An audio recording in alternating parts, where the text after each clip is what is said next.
Welcome to doctor மைக்லீஸ் music therapy channel. இன்றைய பதிவிலையும் சிறப்பாக பேசுவது எப்படி என்ற தலைப்பில் சில செய்திகளை நம்ம பகிர்ந்துக்கலாம். சென்ற சில பதிவுகளாகவே the communication methods of communication, speaking properly, speaking aptly என்ற தலைப்பில் சில செய்திகளை நம்ம பகிர்ந்துக்கிறோம். சொல்லக்கூடிய செய்திகளை தெளிவாகவும் ஐயம் தெரிவரவும் எவ்வளோ பேசணுமோ அந்த குவிண்டெசன்ஸ் அதுபோல் சிறப்பாக பேச தெரிஞ்சால் அவங்கள நம்ம யாருமே தோக்கடிச்சிக்க முடியாது. அவங்களுக்கு தோல்வி என்பதே தெரியாததாக இருக்கும். ஏன்னா பேசும்பொழுது இப்போ சொல் வன்மை அப்படின்னு நம்ம சொல்கிறோம். அதுனா என்ன? வன்மை என்றால் வலியுறுத்தி கூறுவது, சிறப்பாக கூறுவது. அது we are stressing on the சில ஆஸ்பெக்ட்ஸ். எப்படி ஸ்ட்ரெஸ் பண்ணணும், அது நிச்சயமாக இதெல்லாம் கண்டிப்பாக செய்யணும், ஆணித்தரமாக சொல்கிறதுன்னு ஒன்று இருக்கு இல்லையா? அதுபோல் அப்போது அந்த கருத்துக்களை நம்ம வலியுறுத்தி கூறுவதாக தான் சொற்களை வலியுறுத்தி கூறி அதில் சிறப்பாக மேலும் மேலும் அவங்களுக்கு எதில் கேட்குறவங்களுக்கு நல்லபடியாக புரியணும், அதை கண்டிப்பாக நம்ம கடைபிடிக்க வேண்டும் என்கிற எண்ண ஓட்டங்கள் தேவை இல்லையா? அதுபோல் அந்த தேவை இல்லையானா ஆமாம் இல்லை, தேவையாக இருப்பதால் அத்தியாவசியம் என்னது? சொல்வன்மையில் சிறப்பாக பேசுவதை பற்றி தெரிஞ்சிக்க வேண்டியது அத்தியாவசியம். ஆனால் இப்போ நம்ம சில பதிவுகளுக்கு முன்னாடி பார்த்தோம், முழுமையாக ஒரு விஷயத்தை நம்ம தெரிஞ்சுக்கணும் அப்படின்னு. முழுமையாக தெரிஞ்சுக்கணும்னு சொன்னால் அதை சரியாக தெரிஞ்சுக்கணும். அந்த சரியாக தெரிஞ்சுக்கிறதுல இருக்கிற பிளாக்ஸ் இருக்குமில்ல, தவறு அப்பப்போ பிசகு எங்கேயான்னு எட்டி பார்க்கணும்னு சொன்னால் it is a clarifying it over the period. அது ஒன்றா வாண்டாத விஷயங்களை டிலீட் பண்ணால் ஒரு ஸ்டேஜில் ஒரு 2 to 3 வீக்ஸ் லேட்டர், இல்லாட்டி போனால் ஒரு 4th வீக்கில் நிறைய விஷயங்கள் நம்மளுக்கு தெரிஞ்சிருக்கோம். அது எல்லாமே தேவையானது தான். அதில் வாண்டாதது, உபயோகமில்லாத செய்திகளை நாம் பகிர்ந்து வைத்து கொள்கிறோம், இல்லாட்டி உபயோகமில்லாத செய்திகளை நாம் தேடி சேமித்து வைத்திருக்கிறோம் அப்படின்னு சொன்னால் அதெல்லாம் இருந்து தவிர்க்கணும். அப்படின்னா எதெல்லாம் வாண்டாமோ அதுபோல் செய்திகளை, அதுபோல் நிகழ்வுகளை நம்ம டிலீட் பண்ணிகிட்டே இருந்தால் எப்பவும் தேவையானது மட்டும் தனியாக நிற்கும். ஸோ இந்த அடிப்படையில்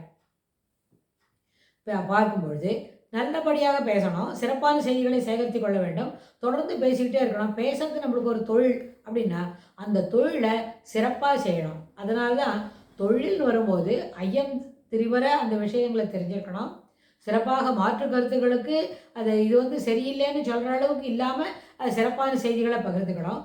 சிறப்பான செய்திகளை, கருத்துக்களை பகிர வேண்டும் அப்படின்னு சொன்னால் இது எல்லாமே ஒரு குறிப்பிட்ட பீரியடுக்குள்ள எல்லாம் தெரிஞ்ச விஷயங்கள் மட்டுமே பார்க்கும்பொழுது அது மிகவும் அரியதாக மிகவும் பெரிய அளவில் நிறைய விஷயங்களை சேமித்து வைத்திருக்கிறாங்க.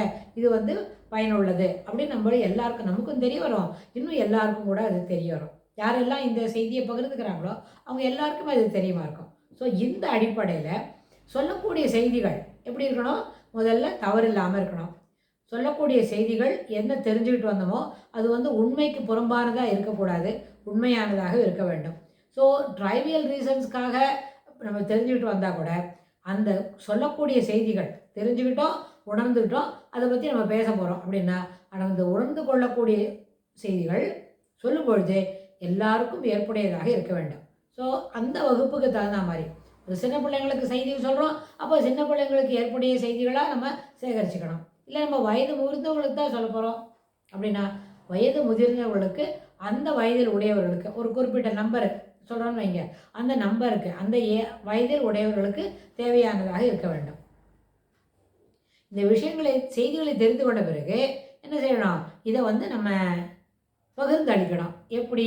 ஒரு ஏஜ் குரூப்புக்கு என்னெல்லாம் செய்தி சொல்லணும், ஒரு ஏஜ் குரூப்புக்கு எப்படி இதை செயல்படுத்த சொல்லிக் கொடுக்கணும் அப்படின்னு வரும்போது இது எல்லாவற்றையும் நம்ம என்ன பயன்பாடு உடையதாக மாற்ற வேண்டும். எதெல்லாம் நம்ம என்ன படித்து தெரிஞ்சுக்கிட்டோமோ அதில் என்ன தெரியக்கூடிய செய்திகள் இருக்கோ அது அத்தனையும் பயன்பாடு உடைய செய்திகளாக மாற்ற வேண்டும்.